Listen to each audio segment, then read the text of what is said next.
নমস্কার বন্ধুরা, আজ কোনো রান্নার ভিডিও নিয়ে আমি আসিনি। যেহেতু আজ গোপালের জন্মদিন, তাই গোপাল যা যা খেতে ভালোবাসে আজ তাই বানিয়েছিলাম তালের বড়া।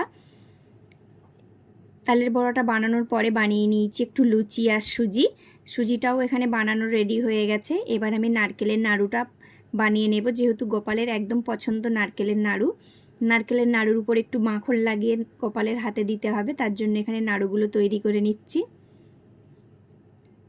দেখুন, নাড়ুগুলো কিন্তু গরম গরমই একদম তৈরি করছি। আর নাড়ুগুলো কিন্তু খুব সাদা হয়নি, একদম লাল করে খুব কড়াভাবে নাড়ুগুলো বানিয়েছি। নাড়ুগুলো তৈরি হওয়ার পরে এবার গোপালকে রেডি করে নেব জন্মদিনের জন্য।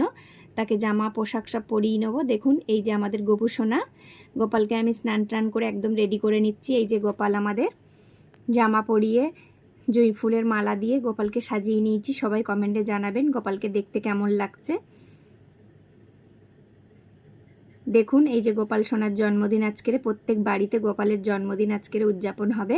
তার সঙ্গে রাধাকৃষ্ণও ছিল আমাদের, রাধিকাকে আর কৃষ্ণকেও একটু সাজিয়ে দিলাম।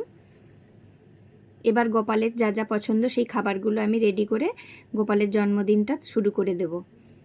এখানে গোপাল যা যা পছন্দ করে সমস্ত খাবার নিয়েছি ক্ষীর, দই, মিষ্টি, লুচি, সুজি, তালের বড়া, নারকেলের নাড়ু, ক্যাডবেরি, চিপস, ফল, যা কিছুই গোপালের পছন্দ সব কিছুই এখানে নিয়ে নিয়েছি। এইভাবেই আজকের দিনটা কাটলো। ভিডিওটা কেমন হয়েছে সবাই কমেন্টে জানাবেন আর পাশে থাকবেন।